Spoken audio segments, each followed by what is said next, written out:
A very good morning, student. So, again we continue our some important questions of how to organism reproduce chapter. Okay, so let's start. Our first question is, what is the effect of DNA copying which is not perfectly accurate on the reproduction process?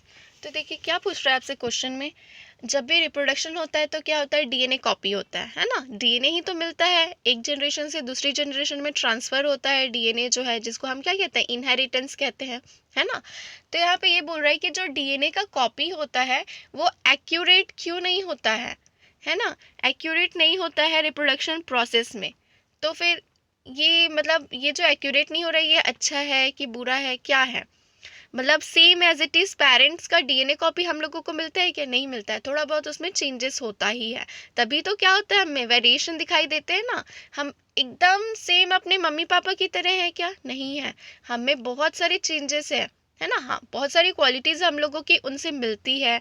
हम लोग का face cut भी हो सकता है, मिलता है ना, कुछ भी चीज़ें, आईज होंगी, नोज होंगे, जो भी है। लेकिन पूरे पूरे हम अपने मम्मी पापा की तरह दिखते हैं क्या, नहीं दिखते हैं ना। या तो हम मतलब अब जैसे बॉय हुआ तो क्या वो पूरा अपने पापा जैसे दिखता है, ऐसा तो नहीं है। या फिर गर्ल हुई तो वो पूरी अपनी मम्मी जैसे दिखती है, ऐसा नहीं है।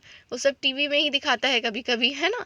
बट एज अ रियल में नहीं होता है कि एकदम एज इट इज़ अपने पेरेंट्स की तरह दिखें, है ना। तो जितना ज़्यादा डीएनए का जो कॉपी हो रहा है उसमें चेंजेस होगा, उतना ही ज़्यादा बच्चों में चेंजेस होगा। ठीक है, अगर डीएनए एकदम मतलब थोड़ा सा ही चेंज हुआ डीएनए कॉपिंग के समय, तो वो बच्चा जो है बहुत ज़्यादा हद तक अपने पेरेंट्स की तरह दिखेगा। लेकिन अगर चेंजेस ज़्यादा है ना, डीएनए कॉपी होने के दौरान चेंजेस ज़्यादा हो गया तो बच्चा अपने पेरेंट्स से थोड़ा अलग दिखेगा। ओके, तो चलिए आंसर रीड करते हैं, क्या बता रहे हैं यहाँ पे। DNA copying is not perfectly accurate and the resultant errors are a source of variations in population of organism. तो ये बता रहा है कि जो डीएनए कॉपिंग होता है वो पूरी तरह से एक्यूरेट फॉर्म में नहीं होता है, मतलब एकदम सटीक नहीं होता है डीएनए कॉपी जो होता है ना, उसमें एरर्स होते हैं। और इस एरर्स की वजह से ही पॉपुलेशन में क्या दिखाई देता है, हमको वेरिएशन दिखाई देता है। पॉपुलेशन किसको कहते हैं, ऑर्गेनिज्म का जो ग्रुप है दैट इज कॉल्ड पॉपुलेशन, है ना। तो वो पॉपुलेशन में फिर हमको क्या दिखता है, वेरिएशंस दिखाई देते हैं, है ना। तो वेरिएशन होना ज़रूरी है भी, है ना। Now next question is, what is reproduction, mention the importance of DNA कॉपिंग in reproduction. फिर से डीएनए कॉपिंग वाला आ गया, है ना। तो देखिए सबसे पहले पूछ रहा है आपसे रिप्रोडक्शन क्या होता है, और सेकंड क्वेश्चन आपसे पूछ रहा है कि जो डीएनए कॉपी होता है उसका क्या इंपॉर्टेंस है रिप्रोडक्शन में। तो यहाँ पे ये नहीं पूछ रहा है कि जो डीएनए कॉपी हो रहा है वो एक्यूरेट हो रहा है कि नहीं, यहाँ पे आपसे पूछ रहा है कि डीएनए कॉपी होने का कुछ मतलब इम्पोर्टेंस, कुछ महत्व है कि नहीं। तो ऑब्वियस सी बात है। तो देखिए रिप्रोडक्शन क्या होता है, तो सबसे पहले आपको वो बताना है। तो रिप्रोडक्शन नाम से ही समझना है। फिर से हमको, आप लोग सोचते हो कि मैम जब देखो तब नाम में ही अटक जाती है ना। तो देखिए रिप्रोडक्शन, री यानी क्या होता है, अगेन, है ना। री वर्ड जब भी जुड़ जाता है आर ई देन अगेन होता है। और प्रोडक्शन यानी किसी चीज को प्रोड्यूस करना। ठीक है, तो जब कोई जो है किसी चीज को बार बार प्रोड्यूस करता है दैट इज कॉल्ड रिप्रोडक्शन। और ये तो जनरेशन आफ्टर जनरेशन चल ही रहा है, रिप्रोडक्शन की प्रोसेस है। तभी तो हम लोग भी आए हैं, इन फ्यूचर हमारी जनरेशन भी आएगी, इस तरह से जनरेशन टू जनरेशन ये सब चीजें चलती रहेंगी, है ना।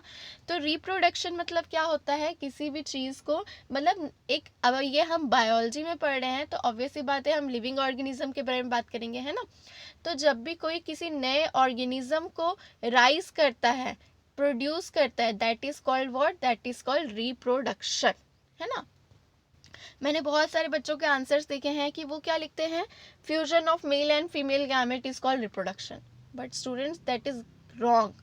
Okay, fusion of male and female gamete ये होता है, लेकिन ये कौन सा प्रोसेस कहलाता है, ये आपका रिप्रोडक्शन के अंदर आता है। एक प्रोसेस होता है दैट इज फर्टिलाइजेशन। ओके, तो फर्टिलाइजेशन में मेल और फीमेल गैमेट का फ्यूजन की बात करते हैं। अगर आपसे रिप्रोडक्शन पूछ रहा है तो आपको कहना है कि जब कोई न्यू ऑर्गेनिज्म को राइज किया जा रहा है तो इस प्रोसेस को हम कहते हैं रिप्रोडक्शन। ठीक है, इसीलिए मैं हमेशा नाम में ही आके अटकती हूँ कि री यानी अगेन, प्रोडक्शन यानी प्रोड्यूस करना। तो अगर आप ऐसे किसी चीज़ को याद करोगे तो आप भूलोगे क्या, नहीं भूलोगे। मेरा तो यही ट्रिक रहता है हमेशा याद रखने का। ओके, तो देखिए यहाँ पे क्या बता रहा है, reproduction is the process of producing new individuals of the same species. ठीक है, by existing organism of a species that is parents. तो देखिए यहाँ पे क्या बता रहा है, रिप्रोडक्शन एक ऐसा प्रोसेस है जिसमें कि एक नए इंडिविजुअल को प्रोड्यूस किया जाता है, और वो जो नया इंडिविजुअल है वो सेम स्पीशीज का रहेगा, है ना, जो स्पीशीज एग्जिस्ट कर रही है उसी का। अब जैसे कि यहाँ स्पीशीज की बात किया है ना, तो जैसे कि अब ह्यूमंस की स्पीशीज, तो ह्यूमन को ही तो प्रोड्यूस करेगा, है ना। अब डॉग की स्पीशीज है तो डॉग जो है वो डॉग को ही, और डॉग में भी अलग अलग स्पीशीज होती हैं, है ना। तो अब जो लैब्राडोर है तो वो लैब्राडोर ही प्रोड्यूस करेगा, रॉट व्हीलर है तो वो रॉट व्हीलर ही प्रोड्यूस करेगा, है ना। तो यही बता रहा है कि कोई नए ऑर्गेनिज्म को प्रोड्यूस करना सेम स्पीशीज में, जो स्पीशीज एग्जिस्ट कर रही है, जो स्पीशीज इस अर्थ में रह रही है ना, तो उसी को हम क्या कहते हैं, रिप्रोडक्शन कहते हैं। ओके, देन सेकंड क्वेश्चन का आंसर देते हैं, mention the importance of DNA कॉपिंग in reproduction. DNA जो कॉपी हो रहा है रिप्रोडक्शन की प्रोसेस में, उसका क्या इंपॉर्टेंस है ये हमको बताना है, ठीक है। तो सबसे पहला इंपॉर्टेंस क्या है, DNA copying is called DNA replication. In this process, one copy each of replicated DNA will be passed to daughter cells. तो देखिए बता रहे हैं कि डीएनए कॉपिंग की जो प्रोसेस होती है इसी को हम क्या कहते हैं, डीएनए रेप्लिकेशन भी कहते हैं।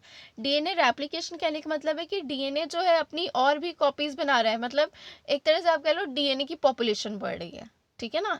एक डीएनए से दो, दो से चार, इस तरह से। तो ये क्या हो रहा है, पॉपुलेशन ही तो बढ़ रही है। तो इस प्रोसेस को तो आप ये नहीं बोलोगे पॉपुलेशन बढ़ रही है, ये मैं आपको समझाने के उस पर कह रही हूँ, ठीक है। डीएनए कॉपिंग को हम क्या कहते हैं, डीएनए रेप्लिकेशन। रेप्लिकेशन कहना ही मतलब कि डीएनए क्या हो रहा है, डीएनए डिवाइड हो रहा है, ओके, अपनी और मल्टीपल कॉपीज बना रहा है, तो उसको हम क्या कहते हैं, डीएनए रेप्लिकेशन कहते हैं। फिर क्या बता रहा है, ये जो प्रोसेस है डीएनए के रेप्लिकेशन का, तो इससे क्या होता है, डीएनए जो है अपने डॉटर सेल में पास किया जाता है। तो डॉटर सेल कहने का मतलब ये नहीं है कि सिर्फ अपनी बेटियों में पास किया जाता है। देखिए डॉटर सेल किसको कहा जाता है, जब भी मतलब रिप्रोडक्शन की प्रोसेस होती है तो उसके पहले ना सेल डिवीजन होता है, ठीक है। अभी आपके सिलेबस में इतना ज़्यादा सेल डिवीजन नहीं है, बस आप इतना याद रखिए सेल डिवीजन की प्रोसेस होती है। तो जैसे कि एक सेल से दो सेल डिवाइड हुए ना, जैसे ये एक सेल है, ठीक है, इधर इसका डीएनए वीएनए है। अब ये एक सेल से दो सेल बने, तो ये जो दो छोटे छोटे सेल बने हैं ना, इनको ना डॉटर सेल्स कहते हैं, ठीक है। तो ये डॉटर सेल्स जो हैं यही मतलब आगे प्रोसेस करेंगे। तो बस ये याद रखिए कि सेल जब डिवाइड होता है तो उनके दो डॉटर सेल्स बनते हैं, तो यहाँ पे उन्हीं डॉटर सेल्स की बात कर रहा है, यहाँ पे बेटियों वाली डॉटर सेल की बात नहीं हो रही है, ठीक है। तो यहाँ पे क्या बता रहा है, DNA copying is called DNA replication.